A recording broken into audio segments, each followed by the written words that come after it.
Hello everybody, this is the 18th lecture for the IELTS. Today we are going to take how to improve your IELTS speaking with a short example. When you answer a speaking question in the IELTS test, answer it with the reason. For example, if the question asks you about the weather in your country, you need to mention the weather you like and the weather you dislike with at least one reason. You also mention how the weather makes you feel or what you do in that kind of weather, or even you may mention the transportation problems up to this kind of weather. In short, you just need to develop your ideas and expand in your answer. Vocabulary. When it comes to the IELTS, you need to use a range of vocabulary for the topic you are answering. That means avoid repeating the same words and use some range of words which give the same meaning, which we call synonyms. In the IELTS, we have a low band word score and a high band word score. For instance, when we answer a question about the weather, using hot is a low band word score, while using scorching, sweltering, boiling is a high band word score. Recommendations. Number 1, fluency. Fluency, that means it depends on the length of your answer, and that means how short or how long your answer is. If you give short answers, you take low band score, and do not hesitate. Hesitations just like saying a lot. That means you'll be deducted a lot if you hesitate a lot. And do not stop. For example, if we have a question about, let's say, your city. Okay, when you say, I live in, let's say, for example, I live in Turkey, Istanbul, then you stop, just like that. That means then after that you speak. You take a short pause, for example, for 5 or 10 seconds, then you start speaking again. That means you'll be deducted a lot of marks. Okay, number 2, vocabulary. As we mentioned, you need to use a range of words, and you need to use the right words. A range of words, just like what we have explained previously. We have low band words score and we have high band words score. For example, the words which are not commonly used are regarded very high band word scores. Okay, grammar. You need to use a range of tenses, and you need to use you need to have less mistakes in the grammar. Range of tenses, that means if, for example, again, if we ask about the weather, how is the weather in your country? You may say it's hot. Okay, because most of the questions in the simple past or in the simple present, that does not mean to keep on speaking in one tense. No, try to mention a lot of tenses. In this case, your score will be higher. For example, again, I will give the example again. How is the weather in your country? The weather in my country is hot. For example, last week it was really hot, so I decided to blah blah blah blah blah. But next week it will be blah blah blah, or next month it will be blah blah blah. If you mention for the example, I gave 3 tenses. Simple present, that was my main answer. Then I gave 3 or 4 sentences in the simple past. After that, I gave 3 or 4 sentences in the future. In this case, I will get a very, very high band score. Instead of, for example, giving me 4 out of 10 to this question, the rate will be 8 or 9. That means it will be duplicated. Okay, pronunciation. Word pronunciation. You need to pay attention to your word pronunciation and about the sounds also and the intonation.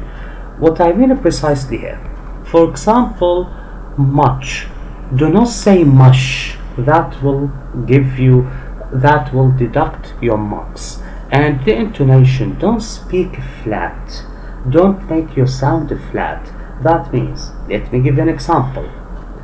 My name is Haidar. I live in blah blah blah. I'm from blah blah. I work as. No, you are not a commentator. Please, this is robotically speaking. You need to change your sound intonation. You go higher and lower and stress. For example, my name is Haidar. I live in blah blah blah. I work as blah blah blah. If you notice here, even when I'm giving this lecture, I play with my sound intonation. Okay, now let's take an example, a short example. In part 1, for example, if you have this question, what's your name? My name is John Chuck. Where do you come from?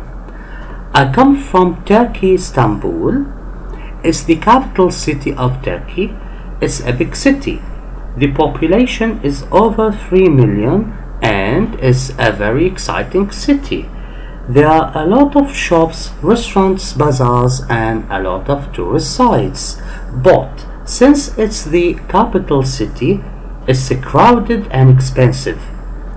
If you notice here, when they asked me where do you come from, I gave a real full answer. Why? Because I expected they will ask me what do you like and dislike about your city. So what I liked about my city, I said here it's a very exciting city. There are a lot of shops, restaurants, bazaars and a lot of tourist sites. And I gave the dislike. The contrast linking word here is but. Since it's the capital city, it's crowded and expensive.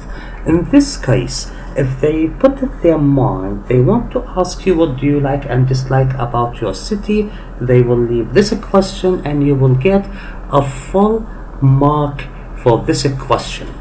Okay, let's go on. What are you doing at the present? Look at my answer.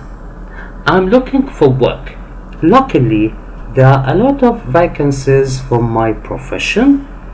I was working as a nurse, but it's a very hard job and I did that for 3 years. Then I stopped to study the master's and degree, and as I told you, I'm looking for employment right now. When I answered here, I gave 3 tenses. The first one, I gave it in the present continuous. What are you doing at the present? I'm looking for work. Then I started talking in simple present. Luckily, I gave something in general and simple present. Then after that, I went back, or I spoke in the past. The past simple past or past continuous, no problem. I gave another tense, but really I gave 2 tenses in the past. I was working as a nurse, but it's a very hard job and I did that for blah blah blah. I stopped to study blah blah blah. Then after that, in the last sentence, I went back to my first one. I'm looking for employment right now. I didn't say I'm looking for work or job. Why? Because looking for work, I don't want to repeat this word, and looking for a job here, it's a low band word score. So I used employment because it's not that common word when you speak. I mean, when you have a spoken English, we don't use employment a lot, just for academic words, for example, IELTS test. Okay, let's go on. That was the first part. Now we come to part number 2. In part number 2, they will give you 3 or 4 questions, and then you will think for 1 or 2 minutes. After that, you will have 1 to 2 minutes to answer. But also during this one, during your thinking, you will have to write some notes. Your notes, it's better to write notes, 3 or 4 words, no more, no less, and words that you may use. For example, you should talk on the right side. You should talk about this topic for 1 to 2 minutes. You should say, what kind of a music do you like? What kind of a music is popular in your country? Why is the music important to us? When do you like to listen to music? Okay, it's not important to start from the first question or to answer them orderly. You may start answering from the second, the third question, the last question. It's not a big deal, it's up to you. But the most important thing is that you answer all of them and also to expand with your answer. I want you to look at the left side to see how I answered it. Well, I like classical music and also folk music. Classical music is very relaxing and folk music is very interesting, because it tells us about people's culture or history. I honestly do not listen to music much since I'm busy. Look here, I'm giving examples and giving reasons for my answers. I'm not only answering. When you only answer, you take very, very, very low mark. Whatever and however your answer is, you need to expand, to give reasons, to give examples. Okay, let's go on. I have a full-time job and I have to shop and cook and I like to read in my spare time. I usually listen to music at night in my bedroom. The Turks used to listen to Turkish music, but now they really like the Western style music and it's more popular in fact. A lot of the music that young people in Turkey listen to is in English though. Okay, since I gave an example that about, for example, I'm Turkish, and in fact I'm not Turkish, okay, but I started speaking about, for example, I imagined that I'm Turkish and I started speaking about the Turks, the people who are from Turkey. Okay, if you are from, for example, any other country, for example, if you are from India, you may talk about the people in India, the Indian people, and how music has developed over the time, as I did here. We started from that the people in the past were listening to Turkish music only, then now the teenagers, or let's say most of the people, are listening to Western style music. For example, they listen to English music. You may also say they listen to Arabic music if you like, they listen to African music if you like. It's up to you. That depends on how you answer. But don't forget, give a reason. You need to give reasons here and examples. Okay, let's come to part 3. For example, how would you define music? It's a very difficult question, but in my opinion, it's a language without words. Music is the only unique language that can be understood worldwide. I may say here, instead of worldwide, I may say in the world, but worldwide is a high band score word. Just imagine that you are listening to a sad Italian music without understanding it. You will get sad. Or you are listening to a happy Spanish music. You will get happy without getting what it is actually saying. So we can say that music is the language of hearts. You don't have to understand it. You should just feel it. Okay, if you see, when I answered this question, I was just like talking to a friend. You need to do that. Imagine that the question here is in your native language. How would you answer it? I want you to answer it in your native language, then translate what you said into English. Try doing that. But you need to find the right words And for example, in the second line, I said, is music is the only unique language. I could have said is the only rare language. Yes, it's okay, but unique is higher than rare. I said worldwide instead of over the world or in the world or globally or in the globe, whatever, on the earth. But I said worldwide. Why? Because it's the highest band word in this use here. Okay, let's go on. For example, what influence do you think music has on life? As you know, okay, I started with as you know, or sometimes I started with well. We usually in English use as you know, we start our speech with well, that depends on the question. Why?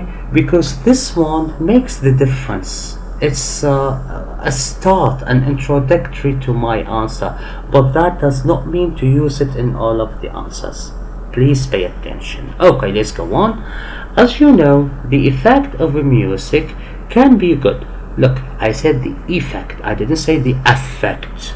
Why effect with E, effect with A, and effect is a verb, effect is a noun. Please, such a pronunciation can make difference here. The effect of a music can be good. It helps us to relax and also to enjoy ourselves when we get together, but on the other hand, some kinds of music encourage a drug use and violence. Okay, I used here on the other hand as contrast. I didn't use, for example, only but. Why? Because on the other hand here, that means I gave a very academic use here, because I want high marks. I could have used only but, and it's correct, it's not wrong, but at the end I will have a lower mark. I don't want that. I want my marks to be higher. Okay, what part of the music is it playing in your culture? Look at my answer now, how I played with the tenses of a grammar. In the past, Turkish music was quite nationalistic. It was used to encourage love for Turkey or something like that. But today, people listen to all types of music as they do like the other countries, such as America or the UK. And in the future, I hope music in Turkey will improve, because I don't think it's very good now. Okay, I started with the past, then I played with the tenses. I gave some sentences in the present and a sentence in the future. And if you notice that I answered with 2 sentences only, but very long sentences. I made all my answers with embedded sentences. It's okay, because they are 6 or 7 embedded sentences, and I haven't repeated a lot of words, many words here. And the most important thing is that do not forget the use of I hope. I hope gives attention in the future here, and it's really important. I didn't say I wish, because I wish talks about something almost impossible, but hope something that could happen in future. If you say I wish, it's almost impossible to happen, so it will give a difference here, please. Okay, if you have any questions, please ask them and write them in the comments. Okay, I want to give you some recommendations here. When you go to the IELTS test, you need to have a good look. For example, part your hair to the left or to the right. You don't have to wear a smelly perfume, a very severe or sharp smelly perfume. No, just put some nice perfume and I want you to go that you are trusted of yourself. Don't hesitate, and please, the psychological thing is really important here, because the interviewers are very, very nice people. They smile just like you are talking to an old friend. Okay, please, thank you very much for watching this lecture. If you have any questions, you may write them in the comments. If you have any criticism, you may write it in the comments too. That was Mr. Haidar ALcasseer with you. Thanks for watching.